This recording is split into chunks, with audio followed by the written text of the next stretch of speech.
Los incidentes de violencia de las cárceles de La Tacunga y Guayaquil han dejado hasta el momento 21 fallecidos, múltiples heridos y una sargento de la policía violada por un preso en el área de máxima seguridad. A lo largo del día también se capturó a más de 60 personas privadas de la libertad que se dieron a la fuga. Los centros de privación de libertad de Cotopaxi y Guayas sufrieron ayer un nuevo enfrentamiento entre policías y presos. El Ministerio de Gobierno reportó el fallecimiento de 21 reos, 8 en la cárcel del Guayas y 3 en la cárcel de Cotopaxi. Además, se registraron 41 heridos, entre los que se encontraban 8 agentes de la Policía Nacional. El SNAI también informó que hoy hubo nuevos incidentes en los pabellones de mediana y máxima seguridad, lo que provocó la fuga de varios presos. Con la ayuda de la Policía Nacional y las Fuerzas Armadas, han podido recapturar a 66 personas privadas de la libertad. En un comunicado, asegura que todos los centros de privación de libertad se encuentran en alerta máxima. Otro incidente grave fue la violación que sufrió una sargento de 40 años mientras se encontraba en el filtro de máxima seguridad con sus compañeros en la cárcel de Cotopaxi. La policía fue llevada a un baño donde un preso, que la policía presume es el líder del pabellón, la llevó bajo amenazas. A horas de la tarde, la policía, mediante su cuenta de Twitter, informó que el agresor ya fue capturado.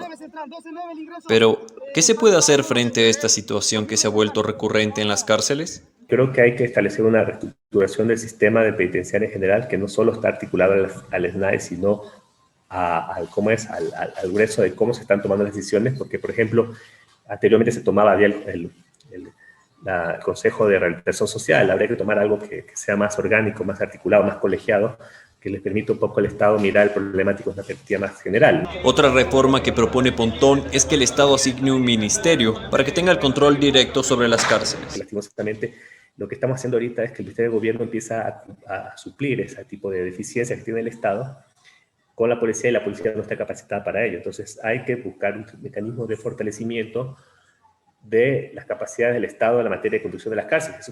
El experto explica que una serie de elementos que podrían fortalecer este sistema penitenciario podría ser una correcta rotación de guías, un sistema de organización interno con un mejor manejo y trabajar en inteligencia para desmantelar posibles bandas. Quiero decirles que ya estamos actuando junto con la Fiscalía. También queremos enviar nuestras condolencias a las familias de las víctimas fallecidas en estos incidentes. Asimismo, queremos expresar nuestro total respaldo a nuestras fuerzas del orden.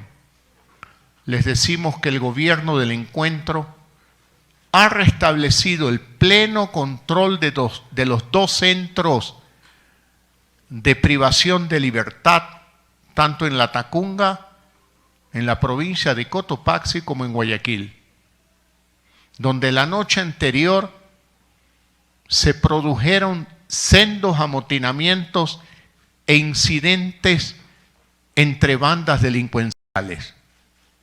La contundente intervención de la Policía Nacional, con el firme respaldo de las Fuerzas Armadas, puso fin definitivo a los incidentes, a las mafias que pretenden amedrentar a este país. Quiero decirles que se equivocan si creen que este gobierno va a actuar con la misma tibieza que los anteriores. Se equivocan si creen que nos va a temblar la mano. Les quiero decir que todos ustedes serán derrotados. Para esto, el gobierno nacional ha tomado acciones inmediatas. La primera, se declara el estado de emergencia en el sistema carcelario a fin de movilizar todos los recursos humanos, económicos, necesarios para restablecer el orden. En segundo lugar, se ha establecido el control militar en el perímetro de acceso a los centros carcelarios, en el filtro 1, y el control policial en los filtros 2 y 3 y prácticamente total en los centros carcelarios. Tras el grave ataque informático que sufrió la Corporación Nacional de Telecomunicaciones, el Ministerio de Telecomunicaciones y de la Sociedad de la Información aseguró hoy que no mantienen negociaciones con los hackers, ni que los datos de los usuarios fueron robados. Se dio a conocer también que algunos servicios ya se restablecieron desde hoy y que sus clientes serán beneficiados con 1 GB gratis como compensación. Pasados 9 días del hackeo que sufrieron los sistemas de CNT, hoy la ministra de Telecomunicaciones y de la Sociedad de la Información, Viana Mayno, en rueda de prensa anunció que los servicios se reactivarán progresivamente y que desde hoy ya se pueden realizar recargas y pagos pendientes en los bancos. Respecto a que si los hackers se pusieron en contacto, se aclaró que no se ha pedido ningún tipo de rescate a CNT, ni han recibido requerimiento de dinero ni de nada, y que las motivaciones podrían ser simplemente hacer daño. No se ha requerido rescate, no se ha secuestrado la información, no se ha hablado jamás de dinero en ningún tipo de moneda. Esto es completamente falso. Por ende, no hay ningún tipo de negociación en curso ni la habrá. Sin embargo, gran parte de la preocupación de los usuarios en los últimos días se enfocó en que sus datos privados podrían ser robados. Ante esto, la ministra Mayno fue enfática al expresar que la información tanto de la empresa como de los datos de los clientes no ha sido robada. Tampoco los datos han sido sustraídos por el virus.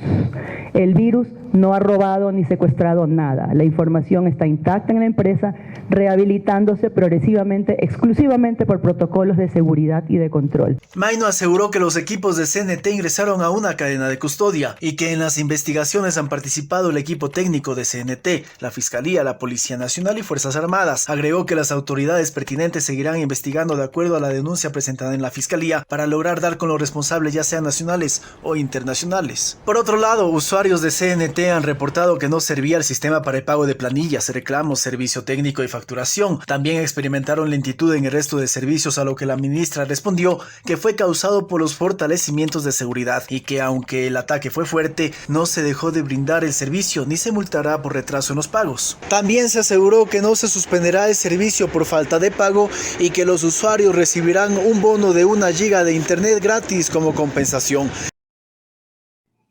El Pleno de la Corte Constitucional declaró la constitucionalidad del Decreto Ejecutivo 116, con el que se estableció el estado de excepción focalizado, debido a la presencia de las variantes Delta y Delta Plus en la provincia del Oro y en la ciudad de Guayaquil. El estado de excepción se dispuso el pasado 14 de julio e incluye medidas diferenciadas para el Oro y Guayaquil. Tendrá una duración de 15 días desde las 20 horas del 14 de julio hasta las 23:59 del próximo miércoles 28. En el dictamen, los jueces de la Corte Constitucional nuevamente exhortaron a la Asamblea Nacional para que se ejecuten las acciones necesarias para la deliberación y aprobación de los proyectos orientados a la gestión de la emergencia sanitaria por la pandemia. Es por eso que la Corte dispuso que la Asamblea Nacional informe en un plazo de 2 meses los avances de la deliberación y aprobación de estos proyectos de ley. Los datos dados por el Ministerio de Salud Pública posterior a esta toma de decisiones ratifican que la decisión del estado de excepción y de poner mayor firmeza a la provincia del Oro fue la más adecuada y sobre todo la más oportuna y realizada de manera inmediata.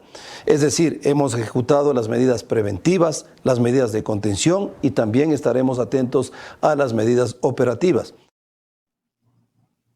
El Colegio de Médicos de Pichincha hizo un llamado para aplicar medidas preventivas ante la presencia de variantes del coronavirus en la capital. Según Víctor Álvarez, presidente del organismo, desde hace 21 días Quito vive una situación anómala en cuanto a la transmisión del coronavirus, ya que han aumentado los casos de pacientes menores de 50 años. Por esto, planteó una disminución de aforos en ambientes abiertos y cerrados, así como en el transporte público. También pide postergar para septiembre el regreso progresivo al trabajo presencial y disminuir las brechas de vacunación anticoronavirus entre vacunados y no vacunados. Además, pide masificar las pruebas diagnósticas, realizar más pruebas genómicas para confirmar la presencia de variantes y hacer una campaña de educación masiva para no relajar las medidas de bioseguridad.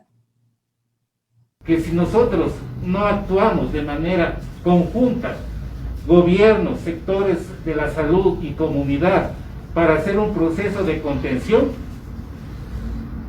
la transmisibilidad de estas variantes pueden ocasionar una situación de una respuesta del sistema sanitario mínima o incluso cero a veces, y vamos a tener problemas mucho mayores de los que tuvimos en el mes de abril. La situación de Quito es grave.